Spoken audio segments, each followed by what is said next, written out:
kepada Bapak Ibu yang sudah hadir pada sore hari ini di acara bedah paper INASEL yang ke-18. Sore hari ini saya Rahmat Mahendra akan menjadi moderator untuk sesi bedah paper ini. Alhamdulillah bersama kita semua sudah hadir pembicara bedah paper yaitu Ibu Lia Huliatus Swadah. Saya perkenalkan dulu secara singkat. Bu Lia ini adalah dosen di Politeknik Statistika STIS dan beliau baru saja menyelesaikan defense untuk pendidikan doktoralnya di Tokyo Institute of Technology di Jepang. Bu Lia melakukan penelitian di bidang natural language generation, khususnya dari tabel ke teks. Pada sore hari ini, Bu Lia akan mempresentasikan paper beliau yang diterima di SEL Conference bulan Agustus yang lalu, long paper. Ya. Bu Lia akan mempresentasikan paper beliau yang berjudul Toward Table to Text Generation with Numeral Reasoning. Oke, Bu Lia bisa tes suara dulu, silakan. Oke, tes. Oke ya Pak. Oke, ya saya berikan waktu dan kesempatan untuk Bu Lia. Silakan mungkin Bu Lia bisa screen share. Iya, saya izin share slide-nya. Oke, sudah terlihat ya? Ya, oke. Silakan Bu Lia. Oke, baik. Terima kasih atas kesempatannya. Assalamualaikum warahmatullahi wabarakatuh. Perkenalkan, nama saya Lia Huliatus Swadah. Ya, jadi seperti yang tadi sudah disebutkan oleh Pak Rahmat, saya doctoral student di Tokyo Institute of Technology atau Tokodai. Kebetulan baru bulan lalu selesai final defense dan mulai bulan ini sudah aktif kembali sebagai dosen Politeknik Statistika STIS. Jujur acara bedah paper INASEL ini adalah salah satu event favorit saya yang jarang saya lewatkan karena benar-benar sangat memotivasi saya untuk ikut submit juga ke conference-conference besar di bawah SEL gitu. Dan alhamdulillah akhirnya saya juga dapat kesempatan untuk sharing paper saya di acara ini. Jadi paper ini sudah dipresentasikan secara virtual di SEL SDC NLP 2021 berjudul Towards Table to Text Generation with Numerical Reasoning. Ini merupakan bagian dari riset lab saya di Tokodai atau Tokyo Institute of Technology. Saya akan mulai dari latar belakang. Jadi pada masa sekarang ini volume data di sekitar kita terus meningkat, namun data itu sendiri tidak dapat menjelaskan dirinya, cannot explain itself. Data perlu dilengkapi dengan analisis terhadap data agar kita dapat mengambil insight. Oleh karena itu, di sini memberikan power of language terhadap data itu penting untuk mengkomunikasikan informasi yang berarti dari data. Nah, proses mengotomatisasi translasi data menjadi natural language ini dikenal dengan data to text generation. Data to text generation system sendiri sudah banyak diaplikasikan di berbagai domains dan aplikasi. Contohnya pada weather domain, data to text generation digunakan untuk mengotomatisasi textual weather forecast. Kemudian di financial domain, suatu searching system yang mengkombinasikan information retrieval dan data to text generation diperkenalkan untuk menolong baik financial expert maupun non-expert user untuk mendapatkan informasi dari financial data. Contohnya di sini dengan query misalnya India's GDP 2010, sistem bukan hanya menampilkan data GDP-nya saja, tetapi juga deskripsi mengenai GDP tersebut. Nah, untuk di business field, suatu Excel plugin juga dikembangkan oleh Area NLG. Ini salah satu AI company di UK untuk mengenerate description dan meng-highlight key trends pada data Excel untuk business report. Dan tentunya yang semakin hype juga saat ini pada bidang jurnalisme, yaitu robot jurnalis dikembangkan untuk secara otomatis mengenerate berita. Seperti yang ditampilkan pada gambar, artikel ini digenerate otomatis dari tabel statistik suatu pertandingan basketball. Nah, untuk penelitian terkini dari data to text generation model secara umum, menunjukkan perbaikan yang signifikan dalam mengenerate descriptive text yang sesuai dengan sumber datanya. Contohnya menggunakan tabel berikut sebagai sumber data. Descriptive text yang digenerate yang secara eksplisit menyebutkan data mengenai presisi model berdasarkan tabel, yaitu precision of our model is 89.6. Namun kita sendiri tahu bahwa manusia itu memiliki kemampuan untuk membuat teks yang lebih analitis, termasuk numerical reasoning. Contohnya, analytical text tentang presisi model berdasarkan tabel berikut, yaitu our model achieve higher precision than other models.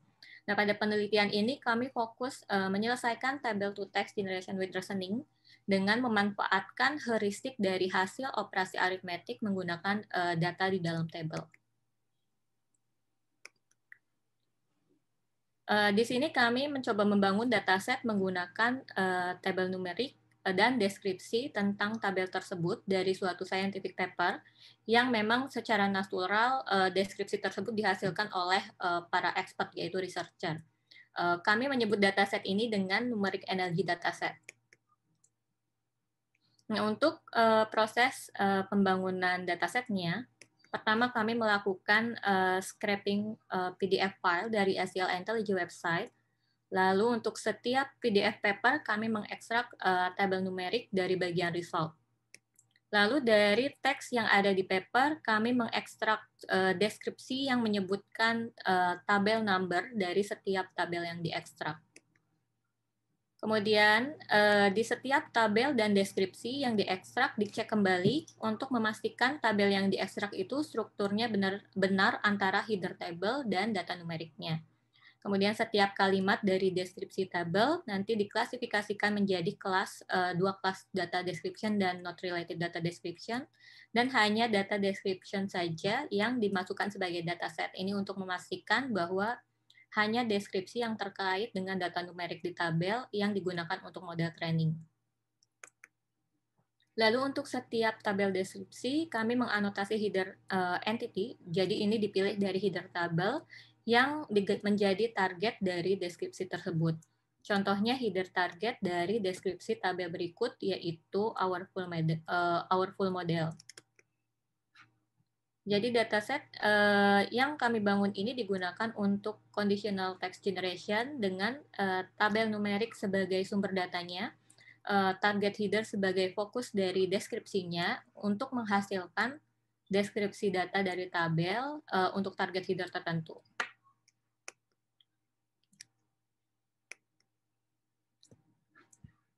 Nah, untuk modelnya, pertama kita mencoba mendapatkan representasi dari setiap tabel. Mengikuti penelitian sebelumnya, kami mengkonversi tabel T misalnya untuk menjadi flat string PT dengan mengadopsi template based input representation yang diperkenalkan oleh Kale and Rastegi. Namun pada paper ini kami mengusulkan untuk tidak hanya menggunakan data di tabel saja sebagai input, atau biasanya itu disebut dengan explicit fact, tapi juga menggunakan pre-execute numerical operation sebagai input atau input fact. Berikut adalah ilustrasinya. Jadi untuk setiap tabel, kami memisahkan kolom header, row header, metric type, value, dan target headernya. Lalu membangun TD atau table data dari explicit fact dan TOP atau operation table dari implicit fact. Nah, TD ini merupakan sekumpulan sel dari sumber tabel T dengan row header, column header, numerical value, dan metric type. Kemudian header targetnya dipetakan ke setiap sel sebagai target flag, 1 untuk targeted dan 0 untuk non-targeted. Kemudian TOP dibangun dengan melakukan mathematical operation terhadap targeted cell untuk membatasi kalkulasi. Nah, pada paper ini kami menggunakan operasi maksimum, minimum, dan difference. Kemudian kami menggunakan 4 metode berbeda untuk mengkonversi tabel T menjadi sequence. Pertama yaitu naive representation, ya, dengan secara sederhana menggunakan semua teks di tabel dengan mengabaikan struktur tabelnya. Kedua, menggunakan database template atau TD-temp dengan menggunakan penggabungan versi kalimat dari setiap row di TD tadi dengan menggunakan template berikut. Metric of header is value, dan seterusnya untuk setiap row. Ketiga yaitu reasoning based template atau TOP-temp. Jadi ini menggunakan penggabungan versi kalimat dari setiap row di TOP dengan mengisi template berikut. Contohnya nilai maksimumnya yaitu sekian, minimumnya sekian, dan seterusnya. Dan terakhir adalah kombinasi dari data dan reasoning based template. Dan ini adalah contoh dari representasi tabel untuk setiap pendekatan yang tadi disebutkan. Sementara untuk model yang digunakan yaitu non-pretend model sebagai baseline, template based generator, dan pointer generator, sedangkan model usulannya yaitu menggunakan pretend model, fine-chain GPT-2, fine-chain T5, dan menambahkan copy mechanism pada fine-chain GPT-2 dan T5. Nah, untuk template based generator, kami menggunakan kalimat yang merujuk table caption sebagai kalimat pertama dan kalimat tentang nilai maksimum dari data di kalimat selanjutnya. Contohnya, table ID show caption, we can see that this header makes outperform other with value sekian. Nah, untuk model pointer generator mengikuti model yang diusulkan oleh Xie et al. Jadi model ini dapat mengatasi out of vocabulary issue dengan join copying dari input text dan juga mengenerate dari vocabulary. Nah, untuk fine-chain pretend modelnya, pertama kami menggunakan decoder only pretend model GPT-2 seperti diilustrasikan di gambar berikut. Jadi linear tabel PT digabungkan dengan tabel description Y untuk menghasilkan satu persatu token dari tabel description Y. Sedangkan yang kedua yaitu encoder-decoder pretend model T5 yang diilustrasikan di gambar berikut. Jadi linear tabel PT sebagai input untuk menghasilkan satu persatu token dari tabel description Y. Jadi kalau yang kedua dia bukan hanya decoder saja, jadi punya encoder dan decoder. Lalu kami juga memanfaatkan general placeholder atau tag untuk menambahkan kemampuan copy mechanism pada fine-chain pretend model. Nah, pada tahap fine-tuning, outputnya adalah Y-temp.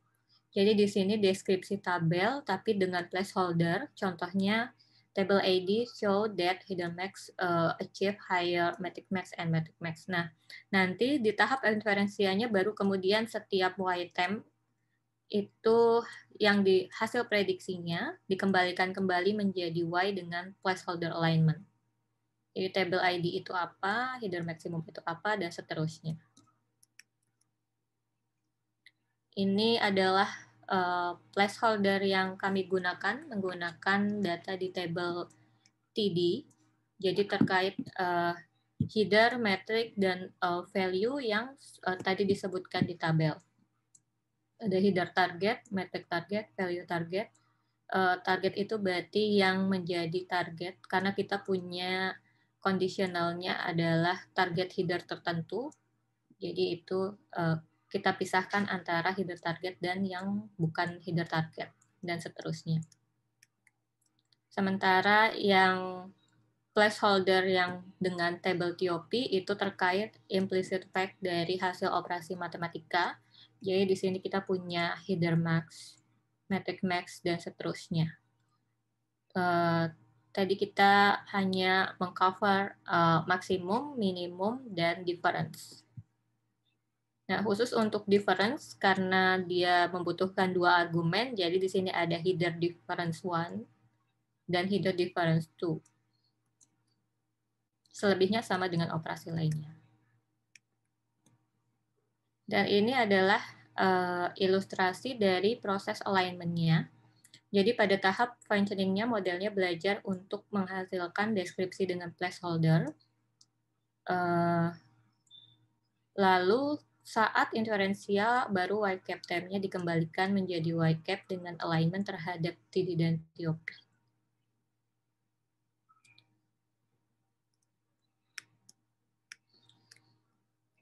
Kemudian untuk eksperimennya, kami menggunakan automatic evaluation metric berikut. Jadi di sini ada Blue, Roach, L, and Meteor. Jadi untuk di sini membandingkan generated text dengan reference-nya berdasarkan overlap token. Kemudian kami juga menampilkan bit score-nya berdasarkan contextualized token embedding dari pretend bit antara yang generated text dengan reference-nya. Kemudian parent itu dia juga sebenarnya berdasarkan overlap token, cuma yang dibandingkan bukan hanya generated text dengan reference-nya, tapi juga menambahkan tabel sebagai sumber datanya. Kemudian hasilnya, secara umum, Fine-Chunky-5 menunjukkan hasil yang lebih baik dibandingkan dengan model lain. Nah, untuk melihat efek dari table representation approach-nya, di sini pada GPT-2, semakin similar table representation dari tabel, maka semakin baik skornya. Sedangkan pada Fine-Chunky-5, di sini perbedaan table representation-nya itu hanya menghasilkan perbedaan skor akurasi yang tipis. Jadi beda dengan GPT-2, karena GPT-2 hanya punya decoder, jadi semakin similar input-nya. Jadi yang semakin similar itu berarti TOP, dan misalnya TD plus TOP, jadi semakin bagus. Tapi kalau untuk T5, perbedaannya tipis antara perbedaan table representation, karena dia punya encoder dan decoder, jadi dia punya kemampuan untuk mengencode input teksnya. Lalu efek dari penambahan copy mechanism, jadi dengan tag, ternyata GPT itu gagal mengatasi sparse distribution dari target text dengan placeholder yang lebih spesifik. Sementara itu berhasil diterapkan di Fine-Chunky-5. Jadi di sini dengan penambahan copy mechanism bisa menghasilkan blue score yang lebih baik karena kemampuan encoder dan decoder pada T5 untuk mengatasi output text dengan placeholder. Nah, ini berikut contoh outputnya untuk setiap model. Karena pada studi ini kami memiliki limited training set dengan vocabulary yang beragam, di sini pointer generator modelnya cenderung menghasilkan repetitive word dan gagal mengenerate well-described description. Sementara untuk pretend model GPT-2 dan T5, hasil teksnya lebih natural. Untuk hasil generated text GPT-2 meliputi di sini fakta-fakta numerik yang ditampilkan cukup banyak, namun banyak menggunakan angka-angka yang tidak diekstrak dari table source-nya. Sedangkan T5 model menghasilkan description yang lebih terkait dengan konten table dibandingkan dengan GPT-2.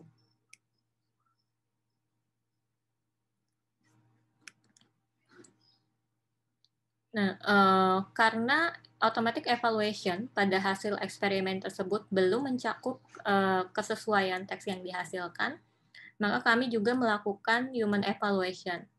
Pertama, kami mengevaluasi correctness dan relevansi dari generated text.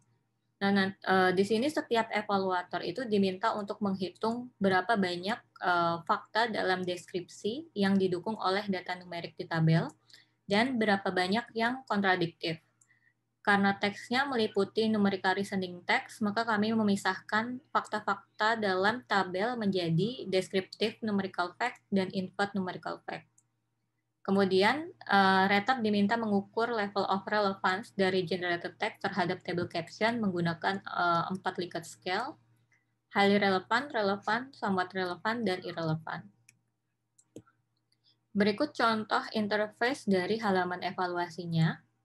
Jadi ditampilkan numerical table-nya, kemudian informasi mengenai metriknya, misalnya di sini metriknya adalah blue, semakin tinggi skornya maka semakin baik performanya kalau blue, karena ada metrik lain yang sebaliknya. Kemudian ditampilkan deskripsinya untuk setiap output model, kemudian dihitung berapa supportive descriptive numerical fact-nya, kontradiktifnya berapa, kemudian baru dihitung input numerical fact supportive-nya berapa, kontradiktifnya berapa, dan berapa relevance level-nya.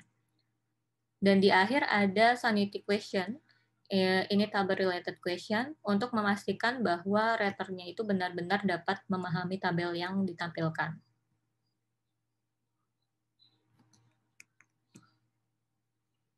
Hasilnya adalah Find25 menghasilkan lebih sedikit kalimat dibandingkan dengan GPT-2 dengan input fact yang lebih banyak dibandingkan descriptive fact.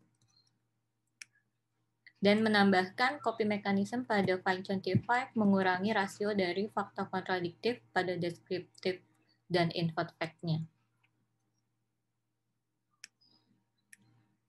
Kemudian kami juga mengevaluasi fluency berdasarkan grammaticality, coherence, dan consciousness menggunakan Baseword Scaling atau BWS. Jadi output dari 5 model dibuat menjadi 10 pasang deskripsi, lalu raternya akan memilih mana yang paling baik untuk setiap kategori fluency. Di sini kami menggunakan 30 deskripsi rated by 3 participant menggunakan Amazon Mechanical Turk. Dan ini contoh halaman evaluasi fluency-nya. Jadi di sini untuk setiap kali menganotasi, untuk setiap kali mengevaluasi hanya ditampilkan 2 deskripsi untuk menghindari bias penilaian. Jadi nanti akan lebih mudah untuk menilai deskripsi yang lebih baik grammaticality-nya, mana deskripsi yang lebih baik coherence-nya, dan mana deskripsi yang lebih baik consciousness-nya. Ini hasil evaluasi fluency-nya. Jadi hasilnya fluency dari pre-trained model lebih baik daripada yang non-pre-trained model. Kemudian Find25 GPT itu lebih baik grammaticality-nya dan coherence-nya, lalu Find25 lebih baik consciousness-nya. Kemudian dengan menambahkan copy mechanism ke Find25 ini mengurangi grammaticality dan consciousness, tetapi meningkatkan coherence-nya. Nah, ini sebagai kesimpulan, jadi kami mencoba membangun numeric energy dataset untuk table-to-text generation menggunakan tabel dan deskripsi dari scientific paper yang fokus pada numerical reasoning text. Kemudian kami juga mengatasi masalah table-to-text generation dengan menggunakan explicit dan input fact sebagai input dari generation model. Ini tujuannya agar dapat menghasilkan teks yang lebih analytical. Kemudian kami melakukan eksperimen dengan fine-tuning pre-trained model menggunakan beberapa tipe table linearization sebagai representasi input tabel dibandingkan dengan template-based generator dan pointer generator. Hasilnya, transfer learning dari pre-trained language model menghasilkan teks yang lebih natural, tetapi kebenaran dari teks yang dihasilkan terhadap sumber datanya masih kurang baik. Nah, untuk mengatasinya, kami mengusulkan menerapkan copy mechanism dengan general placeholder. Jadi ini simple copy mechanism dengan general placeholder untuk memastikan teks yang dihasilkan menggunakan data yang memang benar-benar dari tabelnya. Nah, mungkin itu saja yang bisa dipresentasikan dari paper ini. Saya kembalikan ke Mas Rahmat. Oke. Terima kasih Bu Lia ya atas presentasinya, sangat menarik topik penelitian Bu Lia tentang natural language generation ya pada data table diubah menjadi data text ya. Saya buka kesempatan untuk Bapak Ibu para hadirin yang ingin bertanya ya tentang topik ini. Silakan Bapak Ibu bisa raise hand, open mic gitu, atau juga boleh mengetikkan pertanyaannya di chat.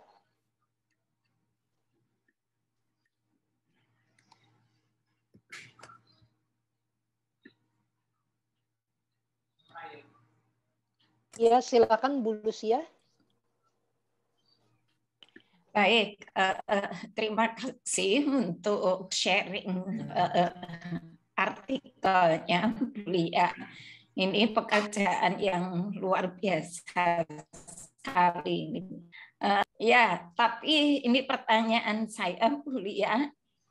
Kalau kita bekerja dengan NLP dan training itu biasanya kan domainnya itu cukup terbatas, bisa cukup umum. Nah, ini jenis tabel yang bisa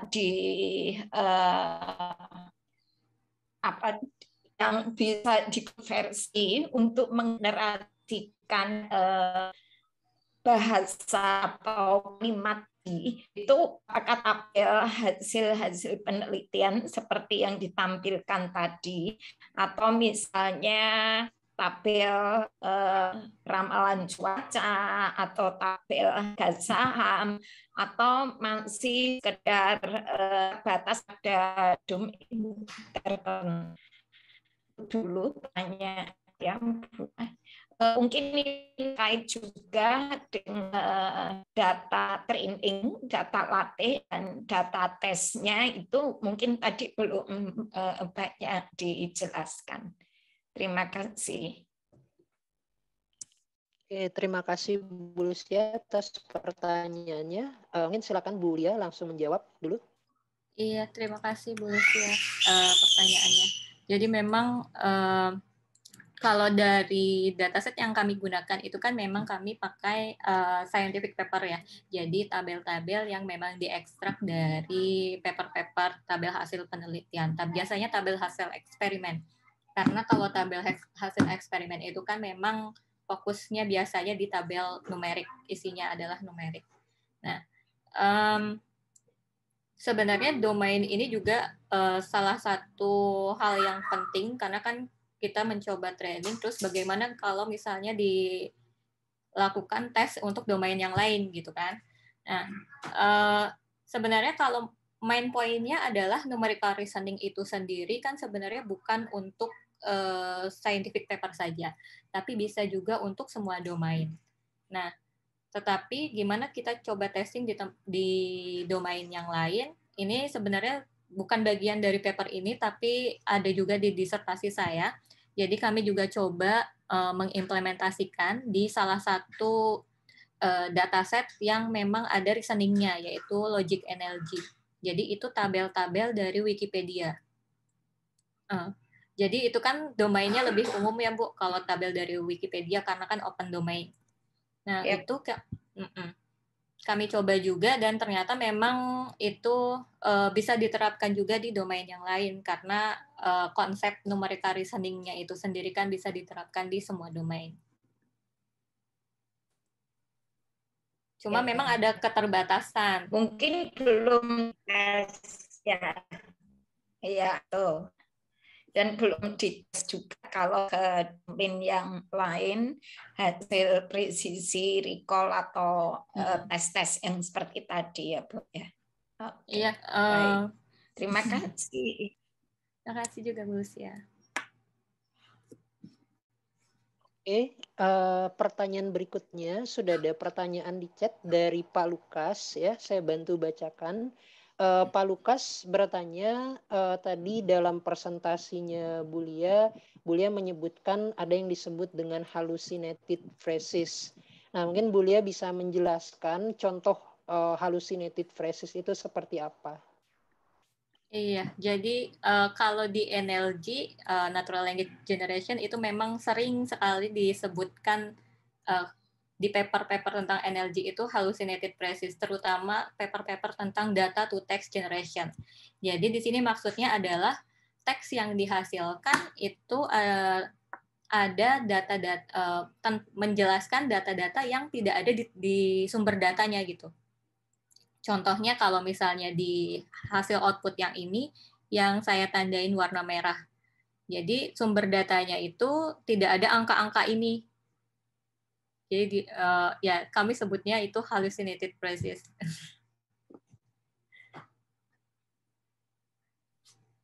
Jadi kan ini data to text generation. Jadi hasil generationnya itu tidak menghasilkan kalimat-kalimat yang terkait dengan datanya. Tapi entah datanya datang dari mana. Oke, Pak Lukas, ada pertanyaan lanjutan atau sudah oke? Ya, minta izin. Ya, terima kasih penjelasannya. Menarik sih, karena memang dalam forum lain kita sempat diskusi tentang AI dalam arti umum kan, tentang AI bisa nggak bermimpi suatu saat. Nah, kata ini tadi men-trigger apa ya, yang diskusi itu saya pikir. Nah, apakah di sini kalimat-kalimat bentuk itu berarti template ya, jadi masih sintaktikal ya, nggak betul-betul semantik kan? Makna semantik tetap harus orang yang baca yang mengartikan benar salahnya ya. Ya tergantung sikonnya sih sebenarnya. Cuma kan kalau terkait dengan data, benar atau salahnya itu jelas ya Pak. Kalau misalnya memang hasilnya itu harusnya presisinya adalah 85 gitu, tapi disebutkan presisinya adalah 84, itu aja kan udah jelas kalau salah. Jadi kalau data to text lebih jelas mana yang suportif dan mana yang kontradiktif gitu. Cuma memang PR juga sih Pak, kalau secara umum kan natural language generation, kalau hanya mengenerate saja itu kan terbatas ya, butuh natural language understanding-nya juga. Dan itu juga berarti kan mencakup banyak hal tuh. Jadi PR-nya besar sebenarnya kalau mau bikin natural language generation model yang memang benar-benar akurasinya paling bagus.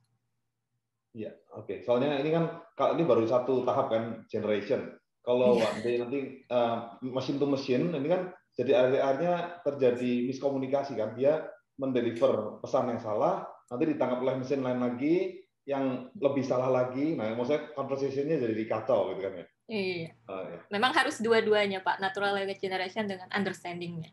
Ya, terima kasih Bu Lia. Pak Rahmat, terima kasih. Ya, terima kasih Pak Lukas ya. Kita pindah ke pertanyaan berikutnya. Ada pertanyaan dari Bu Yuliani ya. Bu Yuliani bertanya mengenai aplikasi dari penelitian Bu Lia ini. Kira-kira kalau menurut Bu Lia apa saja contoh penerapan dari penelitian table to text ini khususnya untuk text generation. Di antaranya Bu Yuliani bertanya apakah riset ini bisa digunakan untuk mendeteksi kesamaan antara paper. Mungkin secara tidak langsung juga bisa sih Bu, kalau mau mendeteksi similarity antar paper kan dari hasil. Tapi kalau mau menyamakan antar tabel gitu kan misalnya. Atau kalau misalnya untuk yang lebih realnya juga sebenarnya sudah saya jelaskan tadi seperti weather report. Kan kalau weather report biasanya kita lihat ada tabel, kemudian ada deskripsinya juga. Nah itu kan sekarang banyak diaplikasikan. Kemudian yang lain tadi di information retrieval, di searching system gitu, kalau misalnya kita ketik GDP Indonesia berapa gitu kan, mungkin kan keluar tabelnya atau grafiknya. Nah biasanya kan akan lebih bagus kalau bukan hanya datanya saja yang ditampilkan, tapi juga deskripsinya gitu. Misalnya yang mengalami peningkatan dan seterusnya. Contoh yang lain juga banyak. Yang paling banyak sih sebenarnya adalah generate news gitu. Jadi contohnya kalau dari tabel pertandingan itu, kalau tabel pertandingan, statistik pertandingan itu kan tabelnya cukup banyak dan biasanya kan sama semua gitu ya tabelnya. Nah, untuk mengotomatisasi membuat berita tentang misalnya pertandingan di sini basketball itu bisa pakai data to text, table to text generation. Seperti itu, Bu. Oke, Bu Lia, ada pertanyaan lanjutan? Oke, terima kasih Bu Lia. Silakan berikutnya Pak Luis. Halo, selamat sore Bu Lia. Naren, saya Luis. Penasaran terkait evaluasi dari modelnya ini. Kalau tadi evaluasinya lebih terhadap model yang dibangun oleh di paper ini gitu ya. Kalau dibandingkan dengan paper lain itu bisa dikomparasi nggak ya Bu Lia kira-kira? Mungkin paper yang serupa lalu diterapkan ke dataset yang sama. Penasaran terkait itu sih. Terima kasih Bu. Iya, sebenarnya yang untuk evaluasi karena kebetulan ini kan studi kasusnya pakai dataset sendiri ya. Jadi memang tidak membandingkan dengan data model lain.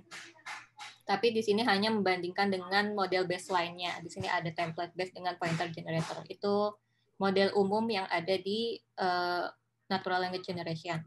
Nah, tapi sebenarnya di disertasi yang secara keseluruhan itu kita juga coba untuk menggunakan dataset yang lain yang memang dipakai oleh peneliti sebelumnya. Cuma datasetnya memang dataset yang Wikipedia tadi itu.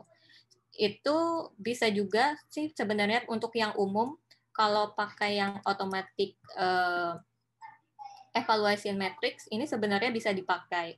Cuma memang keterbatasan automatic evaluation matrix itu sebenarnya cepat, tapi tidak mencakup semantiknya gitu. Jadi benar atau enggaknya itu kan kita nggak tahu, karena hanya berdasarkan overlap tokennya saja antara generated text dengan reference-nya gitu. Nah, makanya yang paling penting justru sebenarnya di sini human evaluation-nya. Nah, tapi human evaluation-nya itu sendiri kan effort yang dibutuhkan untuk melakukan human evaluation itu cukup besar. Dan agak sulit untuk mengkomparasi human evaluation antar paper yang berbeda gitu. Tapi sebenarnya bisa kalau kita mencoba mengadopsi model yang itu, kemudian kita masukkan juga sebagai hasil evaluasi. Oke, terima kasih Bu. Berarti memang dari matriksnya pun masih banyak PR ya untuk di NLG ini. Oke. Terutama data to text sih, karena kalau data to text kan ada di situ kebenaran yang dihasilkan, kebenaran teks yang dihasilkan. Oke, paham. Baik, terima kasih Bu. Ya, sama-sama Pak. Oke, berikutnya silakan Pak Said. Baik, terima kasih Mas Rahmat. Izin tanya Bu, terkait dengan representasi dari data tabelnya itu sendiri. Ini kalau saya nggak salah, ini diubah semua ke kayak disebutnya linearized table gitu, artinya diubah ke dalam string semua gitu ya Bu. Nah, kalau pertama, apakah ini memang udah standar atau ada representasi lain, misalnya graph, misalnya gitu. Nah, yang kedua, kalau proses linearisasi ini sendiri, apakah istilahnya sudah perfect gitu, atau masih ada, mungkin ada kesalahan juga gitu dalam proses ini? Iya. Oh iya, makasih. Udah. Saya langsung jawab ya, Pak Rahmat. Ya, silakan Bu. Oke, jadi memang sebenarnya kenapa kami menggunakan linearized table? Karena kita pengen memanfaatkan pretend model. Nah, pretend modelnya sendiri itu kan memang inputnya adalah teks kalimat gitu. Jadi karena kita harus menyesuaikan juga dengan pretend modelnya, maka biasanya kalau kita mau memanfaatkan pretend model yang memang inputnya adalah kalimat, otomatis kita juga mencoba melinearize data-datanya. Karena ini kalau untuk data to text generation juga kan bukan hanya table kan yang punya structure, yang lain juga seperti misalnya dari RDF, itu juga kan bisa dari RDF ke teks gitu. Itu juga ada di riset yang lain. Rata-rata kalau memang pakai pre-trained model, itu yang inputnya yang tadinya terstructure, kita malah jadi unstructured, jadi teks. Karena untuk menyesuaikan dengan pre-trained modelnya. Tapi memang ada model-model yang lain yang tetap memanfaatkan structure-nya. Nah, kalau itu berarti modelnya dibuat dari scratch, dari awal. Jadi harus training model dari awal gitu. Nah, itu tentunya kita butuh dataset yang lebih besar untuk trainingnya. Kalau yang untuk pakai yang terstructure itu. Karena itu kan tergantung dari data masing-masing. Jenis datanya. Sebenarnya kalau udah ada pre-trained model yang khusus untuk tabel, yang khusus untuk graph, itu bakal menarik banget karena bisa kita pakai untuk banyak downstream-task yang pakai table atau pakai yang lain. Iya. Baik. Udah menjawab belum Pak Said? Iya, tadi kebayang karena kebutuhan model pre-trained itu ya. Iya, karena kita menyesuaikan dengan pre-trained-nya sih. Karena pre-trained-nya sumber datanya adalah teks kalimat gitu. Oke.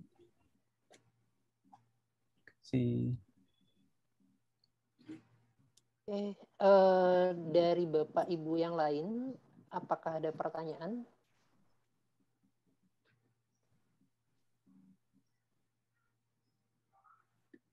Oke, sambil menunggu mungkin nanti masih ada pertanyaan dari Bapak Ibu yang lain. Mungkin saya juga punya pertanyaan untuk Bu Lia ya. Ada 2 pertanyaan dari saya. Yang pertama terkait tabelnya ini sendiri, apakah kan tadi idenya dari bagian eksperimental ya, Bu Lia gitu.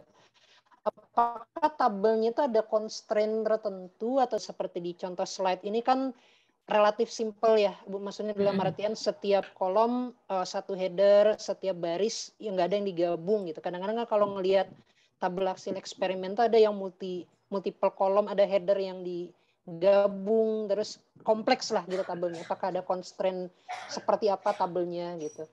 Terus terkait karena tadi ini numerical reasoning ya, Bu Lia gitu.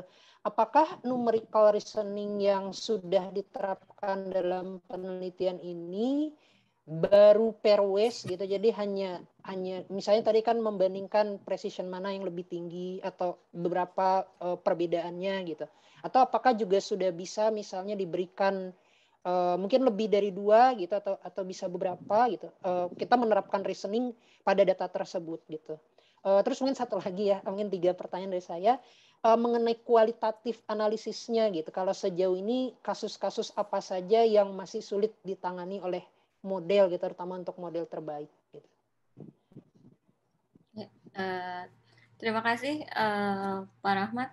Jadi yang pertama tentang bentuk tabelnya gitu ya. Sebenarnya kita sudah mengcover semua jenis bentuk tabel. Jadi tabelnya itu secara umum kita memang memisahkan mana row header, mana column headernya. Jadi kalau misalnya dia punya beberapa row header, ya nanti tinggal nambah aja dia ke list yang si row headernya gitu. Kalau misalnya column header juga seperti itu. Cuma permasalahannya justru adalah memang di preproses tabelnya. Kadang-kadang yang penting justru gimana membaca tabelnya.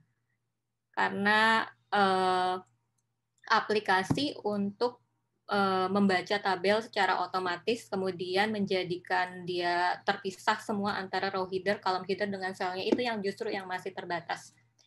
Karena kalau di penelitian kami itu kan memang nggak jadi kami nggak mengcover itu gitu. Jadi memang di sini tabelnya memang sudah clean, mana row header, mana column headernya, mana selnya gitu. Jadi di sini sudah clean.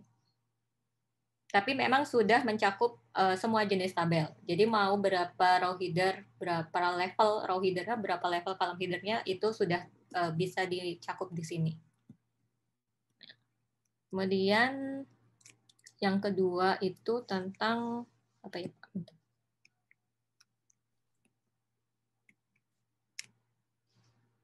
Numerical reasoning. Oh ya, numerical reasoning di sini yang tercakup kebetulan di sini baru maksimum, minimum, dan difference kalau di paper ini ya.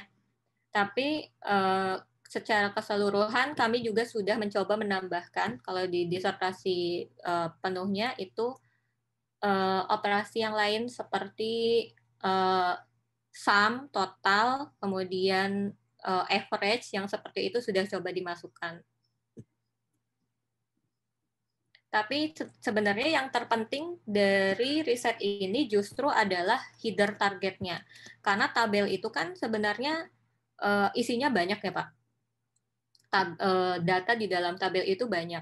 Tapi kita nggak bisa untuk mengenerate semua tentang isi di dalam tabel itu. Nah, makanya di sini kami memang fokusnya di conditional text generation. Jadi target yang mau kita target dari si tabel ini yang mau kita gunakan sebagai fokus dari deskripsinya yang mana. Contohnya di sini kita mau fokus di our full model, ya udah berarti kalimatnya itu ya hanya tentang itu gitu.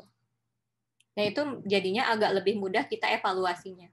Karena kalau kita nggak menentukan target headernya, kan hasil dari generationnya juga akan kemana-mana gitu. Gitu. Berarti selalu perwes ya, Bu Lia, kasusnya karena targetnya sudah ditentukan. Pasti di compare antara satu target dengan yang lain gitu ya. Ya, kalau yang untuk operasi difference kan kita pakai operasi difference salah satunya itu memang pairwise kan. Nah, tapi kalau yang maksimum minimum ya kita terhadap keseluruhan tapi yang ada targetnya. Jadi misalnya our full model gitu ya kita maksimum dari semua ini yang mencakup our full model itu apa gitu. Sama keterbatasan ya Pak. Yeah. Yang belum dicakup sebenarnya keterbatasannya itu adalah karena kita masih punya masalah juga di kebenarannya itu sih. Karena kan kita tadi pakai pretend. Pretend itu berarti vocabulary-nya kan banyak banget ya, besar sekali. Otomatis selalu ada kecenderungan untuk mengambil number-number dari vocabulary yang luas itu. Nah, di situ masih jadi PR. Kalau di sini kita masih coba yang sederhana copy mechanism dengan placeholder. Nah, di sini yaitu untuk mengisi si placeholder-nya ini otomatis kan nanti datanya jadi ngambil yang pasti dari tabel itu. Cuma tetap kebenarannya masih belum sempurna kalau menurut kami. Kalau mungkin nambahin pertanyaan yang terakhir tadi, Bu Lia, yang kebenaran itu apakah sudah sempat dilakukan kualitatif analisis yang lebih detail gitu, misalnya contoh di antara 3 operasi ternyata yang paling sulit max gitu, atau mungkin ada insight kualitatif yang sempat dianalisis, Bu Lia? Iya, kalau spesifik ke operasi tertentu sih belum ada sih Pak, baru sebatas ya kalau untuk descriptive fact bagaimana, kalau invert fact bagaimana, gitu berapa persennya saja. Oke, ya. Terima kasih Bu Lia. Bagaimana dari Bapak Ibu yang lain? Ada yang ingin bertanya?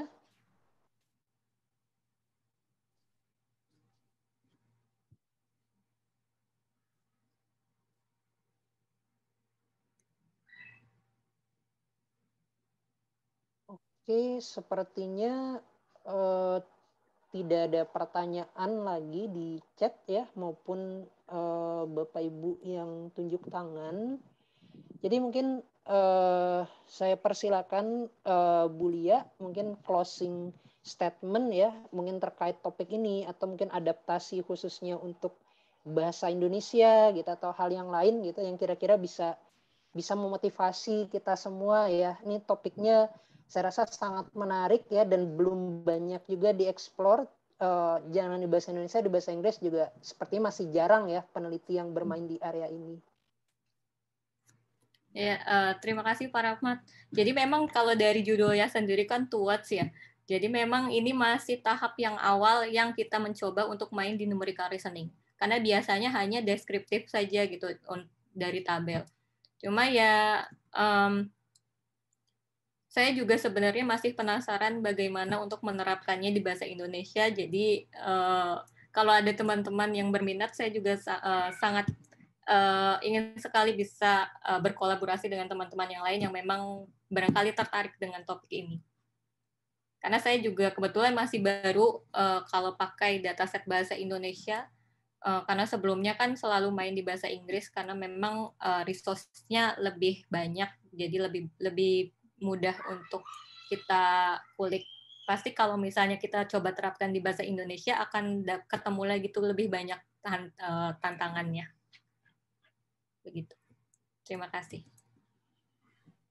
Oke, terima kasih Bu Lia ya sudah mempresentasikan penelitiannya dan juga sudah berdiskusi dengan kita semua. Ya, terima kasih juga kepada Bapak Ibu yang sudah hadir pada sore hari ini. Nah, mungkin sebelum kita akhiri, seperti biasa, Bapak Ibu yang berkenan mungkin bisa menyalakan video ya, mungkin untuk sesi dokumentasi, kita ambil terakhir gitu sebelum kita tutup.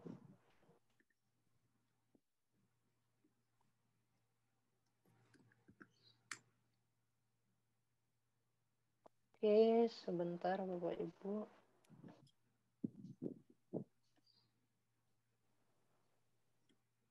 Oke, sebentar nih.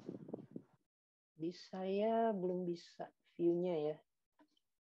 Oke, ya, saya ambil Bapak Ibu fotonya. 1, 2, 3. Oke, sekali lagi. 1, 2, 3. Oke, terima kasih Bapak Ibu. Sampai jumpa lagi pada sesi bedah paper berikutnya, tentunya menghadirkan pembicara-pembicara lain yang memotivasi kita untuk riset di bidang NLP ini. Saya mohon maaf atas segala kekurangan dalam memoderasi acara ini. Selamat sore. Assalamualaikum warahmatullahi wabarakatuh. Waalaikumsalam. Terima kasih Bapak Bu Ibu. Lia, Mas Rahmat. Terima kasih Bu Lia. Bu. Izin pamit dulu. Semuanya.